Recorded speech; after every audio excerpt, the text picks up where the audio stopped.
Welcome to all of you. આજના વિડીયોમાં આપણે ફક્ત એટલી ડિસ્કશન કરવાની છે કે માર્ચ 2021 માં જે એક્ઝામ લેવાની હતી ગુજરાત બોર્ડની એ ટ્રાન્સફર કરી દીધી છે મે 2021 માં. ફક્ત ને ફક્ત કોરોનાને કારણે. એના લીધે થયું શું, તમારો સિલેબસ ઓછો થયો, ઓનલાઈન એજ્યુકેશન આવ્યો, ટાઈમ ટુ ટાઈમ સિલેબસ પૂરો નથી કરી શકાયો, કેટલોક સિલેબસ કટ કરવામાં આવ્યો અને આ બધા પોઈન્ટ્સને ધ્યાનમાં રાખીને ફાઇનલી ડિસાઈડ થયું છે કે તમારી એક્ઝામ મે મહિનામાં લેવામાં આવશે. પણ સ્ટુડન્ટને સિલેબસની સાથે સાથે પેપર સ્ટાઇલમાં પણ થોડું રિલેક્સેશન આપવામાં આવ્યું છે.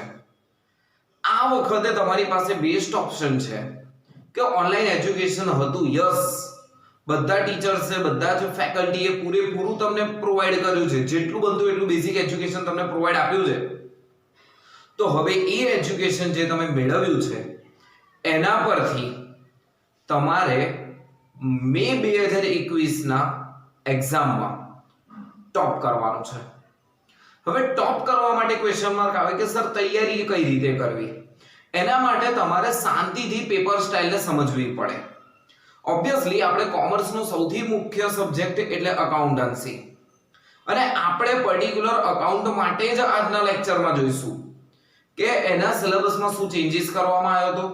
એના માટેનો તો ઓલરેડી એક વિડિયો બનાવી ચૂક્યો છું, જે તમને આ વિડિયોના ડિસ્ક્રિપ્શનમાં નીચે લિંક બી મળી જશે કે કઈ કઈ વસ્તુ નીકાળવામાં આવી છે.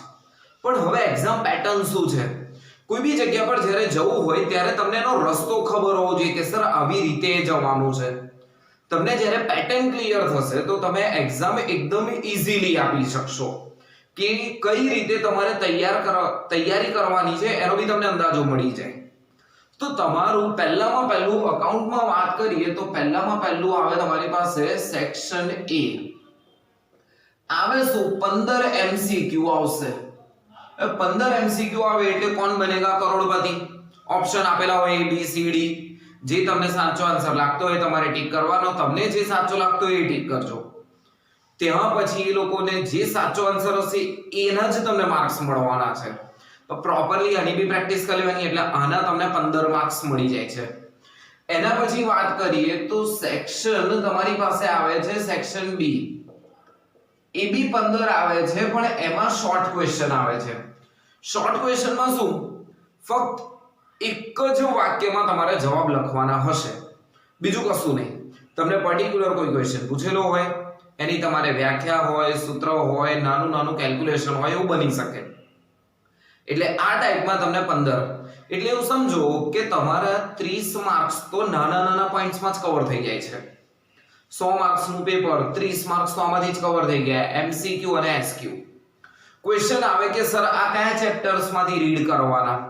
બધા જ ચેપ્ટરમાંથી રીડ કરવાના. ખાલી પાર્ટ 1 નું એક ચેપ્ટર ઉડાઈ દેવાનું અને પાર્ટ 2 માં બી એક ચેપ્ટર ઉડાઈ દેવાનું.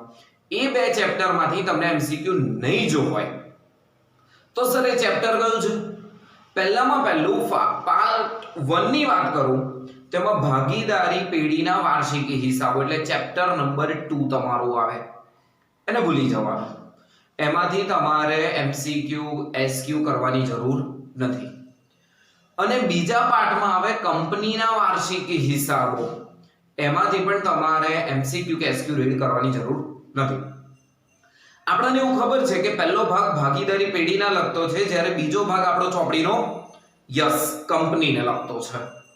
તો જે પહેલો પાર્ટ છે એમાં ભાગીદારીના વાર્ષિક હિસાબો ને બીજો પાર્ટ છે એમાં કંપનીના વાર્ષિક હિસાબો, એને મૂકી દો. એટલે પહેલા ચેપ્ટર પહેલા પાર્ટમાં જોવા જઈએ તો રહ્યા તમારી પાસે બાકીના 6 ચેપ્ટર, અને બીજા પાર્ટમાં જોવા જઈએ તો તમારી પાસે રહ્યા બાકીના 5 ચેપ્ટર.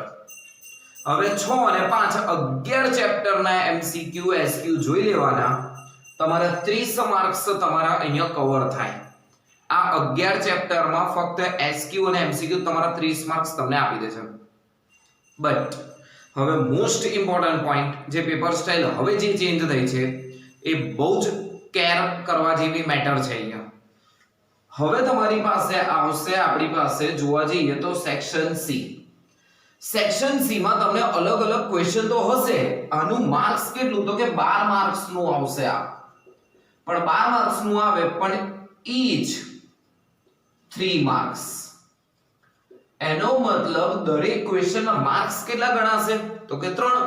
હવે 3 ગણાય સર, ટોટલ 12 માર્ક્સ નું છે, એટલે એવું કન્ફર્મ થઈ ગયું કે 4 ક્વેશ્ચન તમારે અહીંયા સોલ્વ કરવાના છે. યસ, બટ આ વખતે બેનિફિટ કેવો છે? તમારી પાસે એક બમ્પર લોટરી લાગેલી છે. તમને નીચે બહુ બધા ક્વેશ્ચન આપેલા છે, એમાં ગમે તે 4 ગણી શકો. જ્યારે પહેલા કેવું હતું? ક્વેશ્ચન કમ્પલસરી ક્વેશ્ચન એ નહીં આવડતો તો ઓરમાં તમને બીજો એક આપેલો હોય, એટલે જેના અથવામાં તમને આપેલો એ જ ગણતા હતા. પણ આ વખતે જે બોર્ડનું જે એક આદર્શ પ્રશ્નપત્ર એ લોકોએ જે ઇશ્યુ કર્યું છે, એમાં એવું લખી દેવામાં આવ્યું છે કે તમને અહીંયા અલગ અલગ ઓપ્શન આપવામાં આવશે. અલગ અલગ કેટલા ઓપ્શન હશે સર? તમારે ગણવાના છે 4 કન્ફર્મ, પણ 4 ના બદલામાં તમને આપશે કેટલા? 6. 6 માંથી ગમે તે 4 ગણી શકો, તમને જે ફાવે એ ગણી શકો. હવે ક્વેશ્ચન માર્ક આવે કે સર કયા 6 એ કહી દો તો અમારે ફાયદો થઈ જાય. તો પહેલામાં પહેલું એમાં આવશે તમારી પાસે પાર્ટ 1 નું ફર્સ્ટ ચેપ્ટર જ. ફર્સ્ટ ચેપ્ટર એટલે એવું કહી શકાય કે આપણો ભાગીદારનો વિષય પ્રવેશ. શોર્ટમાં લખીશ મેં અહીંયા નામ, વિષય પ્રવેશ. એટલે ભાગીદારી પેઢીમાં તમારે કઈ રીતે, એમાં અલગ અલગ બધા પોઈન્ટ છે આપણી પાસે. મૂડી પર વ્યાજ શોધો, ઉપાડ પર વ્યાજની ગણતરી કરો, કમિશન શોધો, કમિશન બાદ કર્યા પછીનો નફો, કમિશન બાદ કર્યા પહેલાનો નફો, ભૂલ સુધારણા નોંધ, આવા અલગ અલગ 10-11 પોઈન્ટ છે. એ પોઈન્ટમાંથી તમને એકાદ અહીંયા મૂકશે. હજુ બીજું તો કે પાર્ટ 1 માં છે, એ પણ એમાં પણ તમને એ જ ચેપ્ટરમાંથી મૂકશે. એટલે ભાગીદારનો વિષય પ્રવેશ, એક આ તમને બેનિફિટ થઈ ગયો કે તમે એક જ ચેપ્ટર કરો તો એમાં આ બંને આવડે છે. પહેલા કેવું હતું? આ ના આવડે ને તો આ ગણવાનો, પણ હવે તો બંને ગણી શકો છો તમારી પાસે. એના પછી પાર્ટ 1 માં જ આવશે આપણી પાસે પુનર્ગઠન. પુનર્ગઠનમાં તમને કઈ રીતના દાખલા પૂછાઈ શકે? તો કે લાભ અને ત્યાગ વાળા દાખલા. ભાગીદારોનું નામ આપેલું હોય, જૂનું પ્રમાણ આપેલું હોય, નવું પ્રમાણ આપેલું હોય, લાભ શોધો, ત્યાગ શોધો, લાભનું પ્રમાણ શોધો, ત્યાગનું પ્રમાણ શોધો. અથવા તો વધારેમાં વધારે આમાં બીજું તમને શું પૂછી શકે છે? તો કોઈ પણ અનામત એટલે એકત્રિત થયેલ નફો અથવા તો એકત્રિત થયેલ ખોટની વહેંચણી કઈ રીતે કરવી, અને વહેંચણીના અંગે તમારે આમનોંધ લખવાની હોય છે, એ તમને આમાં આવી શકે. એટલે આમાં પેલા 11-12 દાખલા જોઈ લેવાના હોય તમારે. પુનર્ગઠનમાં સિમ્પલ 11 જે લાભ ત્યાગની ગણતરી વાળો જોઈ લો, અને પેલું એકત્રિત નફો અથવા તો એકત્રિત ખોટની વહેંચણી જોઈ લેવાની, એટલે એનું કામ પૂરું થઈ જાય. એના પછી તમારી પાસે આવશે પાર્ટ 1 માં જ. ફરી પાર્ટ 1 માં લખું છું, બંને વસ્તુ તમને મળશે છેલ્લું ચેપ્ટર, એટલે ભાગીદારી પેઢીનું વિસર્જન. પણ વિસર્જનમાં નોર્મલી શું હોય છે? તો કે આમનોંધ જ હશે. પણ આપણે 100% એવું ન કહી શકીએ કે આમનોંધ જ હશે, પણ એક વસ્તુ શ્યોરિટી, એક જગ્યાએ આમનોંધ હશે જ. વિસર્જનની કઈ રીતે આમનોંધ લખવામાં આવે છે? વિસર્જનની આમનોંધ તમને પૂછશે. 3 આમનોંધ પૂછે, એના 3 માર્ક્સ. નીચે બી કદાચ એવું બની શકે કે આમનોંધ પૂછે, કદાચ આમનોંધ ન પૂછે તો સ્પેસિફિક એની કેટલીક થિયરી પોર્શન છે, એ થિયરી પોર્શન પણ તમને મૂકી શકે. એટલે 2 વસ્તુ તમને વિસર્જનમાંથી મળે છે, વિષય પ્રવેશમાંથી મળે છે, પુનર્ગઠનમાંથી મળે છે. આ થઈ ગયા અહીંયા 5 દાખલા પાર્ટ 1 માંથી જ. એના પછી તમારી પાસે આવે પાર્ટ 2 માં એક ચેપ્ટર આવશે, એમાંથી આવશે ડિબેન્ચરના હિસાબો. એક આ ચેપ્ટરમાંથી તમને એક 3 માર્ક્સનો દાખલો આવશે. એમાં ફિક્સ જ છે દાખલાની મેથડ. ડિબેન્ચર બહાર પાડવા અને ડિબેન્ચર પરત કરવાની આમનોંધ લખવાની, એ ફિક્સ જ છે. 99% એ જ રીતનો આવવાનો છે. આ તમારું થાય સેક્શન સી. લોટરી શું છે? 6 આવી રીતે મૂકી દીધા હશે, 2 તમારે ગમે તે ગણવા હોય ગણી શકો. તમને એવું થાય સર વિષય પ્રવેશ, વિસર્જન 2 આ 2 ચેપ્ટર કરી નાખીએ, ચલો તો વિષય પ્રવેશ પૂરા થઈ ગયા, 2 દાખલા, વિસર્જન પૂરું થઈ ગયું, તો પછી આ દાખલા તમારે અટેન્ડ કરવાની જરૂર જ નથી. અત્યારે જે બોર્ડમાં આવ્યું છે એ પેપરમાં તો આવું લખેલું છે કે 6 છે, 6 માંથી 4 તમારે અટેન્ડ કરવાના છે. ગમે તે 4 કીધું છે, એટલે સ્પેસિફિક નથી કે તમારે આ જ ગણવાના, આ જ ગણવાના. 6 માંથી ગમે તે 4 તમે ઓપ્શન ઉઠાઈ શકો છો. એટલે તમને એક આ અહીંયા સૌથી મોટો ફાયદો થઈ જાય છે.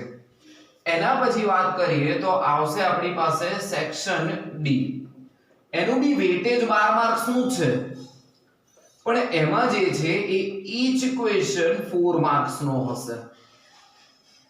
હવે ઈચ ક્વેશ્ચન 4 માર્ક્સ એટલે પાછું અહીંયા શું થયું 12 ડિવાઇડેડ બાય 4 એટલે સર 3 ક્વેશ્ચન અમારે સોલ્વ કરવાના છે. યસ, પણ સર આપેલા કેટલા હશે? શું 3 જ ક્વેશ્ચન આપેલા હશે? તો કે ના, આપેલા હશે 5 ક્વેશ્ચન. 5 માંથી તમારે 3 સોલ્વ કરવાના રહેશે. એમાં બી કોઈ લિમિટ કે આ જ ગણવાના ના. 5 આપેલા હશે, તમને જે ગમે જે આવડે જે ઈઝી લાગે તમે બિંદાસ કેલ્ક્યુલેટ કરીને આવતા રહો. 5 છે, 3 ગણવાના છે. તો એમાં પહેલું જોવા જઈએ તો પાર્ટ 1 માંથી જ તમને મળી જશે. પહેલું એ બી કયું ચેપ્ટર? તો કે પાઘડી વાળું ચેપ્ટર. અને હજુ પાર્ટ 1 માંથી જ પાઘડી વાળું. એટલે જો પાઘડી બી કરી નાખો ને તો તમને 8 માર્ક્સ નું મળી જવાનું છે. એટલે તમને એવું થતું હોય કે સર પાઘડી વાળું આપણને કમ્પ્લીટ આવડે છે. આવે છે શું? સાદી સરેરાશ, ભારિત સરેરાશ, અધિક નફાની રીત આવે, મૂડીકૃત નફાની રીત આવે, અને આ બેને મિક્સ કરો એટલે અધિક નફાને મૂડીકૃત કરવાની રીત આવે. આના સિવાય બીજું છે હું ચેપ્ટરમાં સૂત્ર પ્રમાણે ખાલી દાખલાની ગણતરી કરવાની. તેવું બની શકે કે તમને આ બંને આવડતા હોય તો તમે આ બંને અટેન્ડ કરી શકો છો. એના પછી તમારી પાસે આવશે પાર્ટ 2 માંથી ચેપ્ટર. એમાં તમારી પાસે એક આવશે નાણાકીય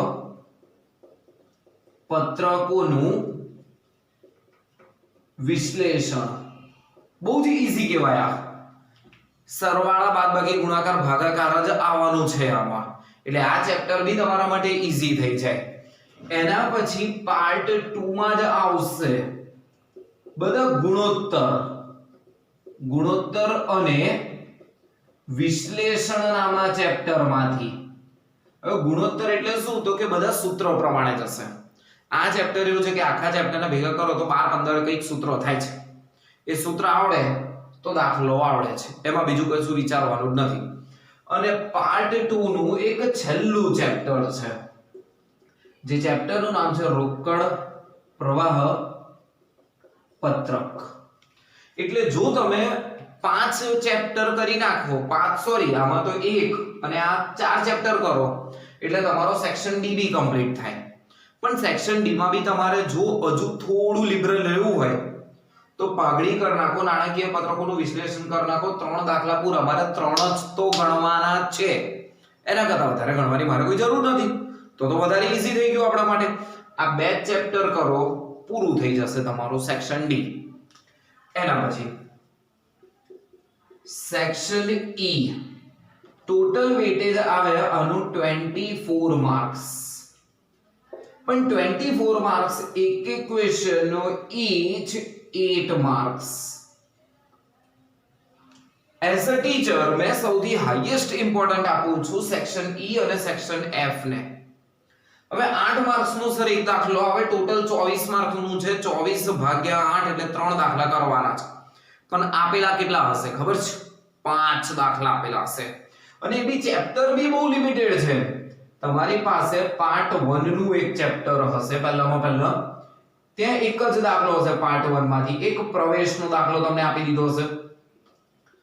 ફરી પાર્ટ 1 જ હશે, પણ એમાં તમને આપેલું હશે નિવૃત્તિનો દાખલો. પણ નિવૃત્તિનો એક નહીં, નિવૃત્તિના 2 દાખલા આપેલા હશે. એવી જ રીતે પાર્ટ 2 પહેલું જ ચેપ્ટર શેર મૂડીના હિસાબો, એમાં બી એક નહીં 2 દાખલા આપેલા હશે તમને. એટલે જોવા જાવ તો તમારું વેટેજ કઈ રીતે થયું? પ્રવેશનો 1 દાખલો, નિવૃત્તિના 2 દાખલા, શેર મૂડીના 2 દાખલા. તો સર નિવૃત્તિના ઓપ્શનમાં નિવૃત્તિ, શેર મૂડીના ઓપ્શનમાં શેર મૂડી. તો કે ના, તમને 5 આપી દીધા, 3 ગણો. તમને એવું થાય કે પ્રવેશ આવડે છે, પ્રવેશ પતાવી દો. નિવૃત્તિનો પહેલો દાખલો જો આવડે છે કરી નાખો, નિવૃત્તિનો બીજો જો આવડે છે ઓકે, શેર મૂડી મૂકી દેવાનું ચેપ્ટર. પછી એવું લાગતું હોય સર નિવૃત્તિનો તો અઘરો દાખલો છે, આ નિવૃત્તિનો બી અઘરો છે, તો શેર મૂડીના નીચે 2 દાખલા ગણી કાઢો. અથવા તો એવું બી કરી શકો, એક પ્રવેશનો કરી નાખો, ઈઝી હોય છે પ્રવેશ. નિવૃત્તિનો ઈઝી હોય દાખલો લઈ લો. શેર મૂડીનો કોઈ ઈઝી દાખલો હોય તમને અંદર જે ઓપ્શનમાં મળી લઈ લો. તો કોઈ બી તમારી પાસે પાંચમાંથી તમારે કોઈ બી ત્રણ વસ્તુની તમે ગણતરી કરી શકો અને એટ લાસ્ટ તમારી પાસે આવશે આપણી પાસે સેક્શન F 22 માર્ક્સ વેટેજ ધરાવે છે પણ એક દાખલાના 11 માર્ક્સ કયું ચેપ્ટર જે મેં એમસીક્યુ અને એસક્યુ માં તમને કીધું હતું કે નહીં વાંચો ને તો ચાલશે યાદ કરો એમસીક્યુ અને એસક્યુ માં કયું વાંચવાની ના પાડી હતી પાર્ટ 1 માં ભાગીદારીના વાર્ષિક હિસાબો યસ પાર્ટ 1 અને મેં તો એવું કહું કે પાર્ટ 2 બંને આવશે શું શોર્ટમાં કહી શકું કે વાર્ષિક હિસાબો જ આવશે એક વાર્ષિક હિસાબો આપણી પાસે આવશે ભાગીદારી પેઢીના જ્યારે એક વાર્ષિક હિસાબો આવશે આપણી પાસે કંપનીના હવે તમારે બેઝિક ક્રાઇટેરિયા કોન્સન્ટ્રેટ કઈ રીતે કરવાનું રિવિઝન જ્યારે બી કરો એક વખત સિલેબસ પતે એટલે રિવિઝન કઈ રીતે કરવાનું હંમેશા સેક્શન વાઇઝ પહેલા ઈ અને એફ સેક્શનને કોન્સન્ટ્રેટ કરો કેમ અહીંયા 3 દાખલા ગણવાના છે અહીંયા 2 દાખલા ગણવાના છે જસ્ટ ઇમેજિન 3 દાખલા અહીં ગણું 2 દાખલા અહીં ગણું દાખલા મેં ગણ્યા કેટલા પેપરમાં ખાલી 5 જ દાખલા ગણ્યા છે ફક્ત 5 દાખલા ગણ્યા પણ માર્ક્સ તો જોઈ લો તો 24 અને 22 તમારા 46 માર્ક્સ કવર થઈ જાય એટલે એક વખત તમારું કોઈ પર્ટિક્યુલર સિલેબસ પૂરો થાય તો તમારે શું કરવાનું ચલો સેક્શન ઈ ઉઠાવો પ્રવેશ નિવૃત્તિ શેર મૂડી કર્યા કરો ચોપડીમાંથી રિવિઝન ચોપડીનું જ આવવાનું છે એની બહારનું તમને પૂછવાનું નથી એટલે ચોપડીનું પર્ટિક્યુલર રિવિઝન સ્ટાર્ટ જ કરી દેવાનું એક્ઝામ આવે ત્યાં સુધી તમારી 2 કે 3 વખત ખાલી ચોપડી બી બીજું કોઈ એક્સ્ટ્રા મટીરીયલની જરૂર નથી આપણે પણ ચોપડી બી જો 2 થી 3 વખત રિપીટ થઈ ગઈ તમારાથી તો તમારું બેસ્ટ રિઝલ્ટ ઈઝીલી આવી શકે એ પતે સેક્શન F લઈ લો આમાં તમારી પાસે કોઈ ઓપ્શન નથી હો દરેકમાં ક્યારના ઓપ્શન મળતા હતા આમાં તમને 2 દાખલા આપેલા છે એક ભાગીદારી પેઢીના વાર્ષિક હિસાબ આપેલા છે અને એક કંપનીના વાર્ષિક હિસાબ આપેલા છે અને બંને ગણવા જ પડશે નહીં ગણો તો એમાં કોઈ ઓપ્શનમાં નથી એટલે તમારી અલ્ટિમેટ પેપર સ્ટાઇલ થઈ કેવી સેક્શન A 15 માર્ક્સ એમસીક્યુ કોણ બનેગા કરોડપતિ રમી કાઢવાનું સેક્શન B એસક્યુ આવશે શોર્ટ ક્વેશ્ચન કયા ચેપ્ટર માંથી આવશે સ્પેસિફિક નથી અને સ્પેસિફિક કીધું બી હોય તો કોન્સન્ટ્રેટ ન કરાય કેમ એમસીક્યુ વાંચો ને તો એમસીક્યુ ને તમને એસક્યુ માં બી પૂછી શકે ને એસક્યુ ને એમસીક્યુ માં પૂછી શકે પણ એક વસ્તુ કન્ફર્મ કે ભાગીદારી પેઢીના વાર્ષિક હિસાબ અને કંપનીના વાર્ષિક હિસાબ એમાંથી એમસીક્યુ એસક્યુ રીડ કરવાની જરૂર નથી સેક્શન સી ની વાત કરીએ તો 12 માર્ક્સ છે 4 દાખલા ગણવાના છે 3 માર્ક્સ ના છે 12 માર્ક હશે કેટલા 6 દાખલા હશે 6 માંથી ગમે તે 4 ગણો તો કોઈ પ્રોબ્લેમ નહીં હોવાનો એની સેક્શન ડી બી ઈઝી કરી નાખ્યું છે 12 માર્ક્સ છે એક દાખલાના 4 માર્ક્સ એટલે 3 જ ગણવાના છે ઓપ્શનમાં આપેલા છે 5 એટલે દરેકમાં 2 દાખલા તમને જો ઓપ્શનમાં આપેલા છે કદાચ કોઈ અઘરો પૂછાઈ જાય તો ઈઝી ઉઠાઈ લો જે ફાવતો એ ગણી શકો અને સેક્શન ઈ માં બી એ જ રીતે અહીંયા 3 જ દાખલા ગણવાના છે પણ આપેલા કેટલા છે 5 માંથી ગમે તે તમે 3 ગણતરી કરી શકો અને છેલ્લે સેક્શન F માં 22 માર્ક્સ એમાં તમારી પાસે કોઈ પણ પ્રકારનો ઓપ્શન આપવામાં આવતો નથી કમ્પલસરી તમારે આ વસ્તુ અટેન્ડ કરવી જ પડશે તો આજથી જ તમારે પ્રોપર ટાઈમ ટુ ટાઈમ થોડું ટાઈમ ટેબલ બનાવીને જે સિલેબસ પત્યો હોય કે વોટએવર પતી ગયો હોય થોડો બાકી હોય જે પત્યું છે એનું એક પ્રકારનું રિવિઝન સ્ટાર્ટ કરી દેવાનું ફોર એક્ઝામ્પલ દરેક લોકોના ક્લાસમાં દરેક લોકોની સ્કૂલમાં અલગ અલગ પ્રમાણે સિલેબસ ફિનિશ થયેલો હોય બટ સપોઝ સેક્શન ઈ વાળું સર આખું પતી ગયું છે પ્રવેશ નિવૃત્તિ શેર મૂડી પ્રેક્ટિસ કરવાનું સ્ટાર્ટ કરી દો એની આમાં ભાગીદારીના વાર્ષિક હિસાબ પતી ગયા છે લઈ લો એ ચેપ્ટર આમાં તમે જોવા જાઓ પ્રવેશ પુનર્ગઠન વિસર્જન પતી ગયું છે ખાલી એક ચેપ્ટર બાકી તો જે પત્યું છે એનું રિવિઝન કરવાનો ટ્રાય કરો અને જેટલું બને એટલું મેક્સિમમ ઓન રિવિઝન કરશો ને એટલો બેનિફિટ વધારે રહેશે પર્ટિક્યુલરલી સિમ્પલ વસ્તુ છે તમને આ વખતે એક મેં પહેલા જ કીધું એક બમ્પર લોટરી આપી દીધી છે જો તમારે આ લાવવું હોય બોર્ડમાં તો તમારી પાસે ઓપ્શન આ વખતે બહુ જ સારા છે કેમ બેટર છે સિમ્પલ યાર જ્યારે તમને ખબર છે કે ઓપ્શન તમારી પાસે છે કોઈ બી સિલેક્ટ કરી શકો છો તો તમારે પર્ટિક્યુલર કોઈ વસ્તુ ન આવડતી હોય ધ્યાનની બહાર રહી ગઈ હોય એક્ઝામ વખતે ભૂલી ગયા હોય તો તમને આ એક ફાયદો થઈ શકે છે તો 100 આઉટ ઓફ 100 લાવવા આ વખત માટે મે 2021 બોર્ડની એક્ઝામ માટે બહુ જ ઈઝી થઈ ગયું છે. છતાં બી અકાઉન્ટની પેપર સ્ટાઇલમાં કંઈક ડાઉટ હોય તો નીચે કોમેન્ટ સેક્શનમાં લખી શકો છો. All the best.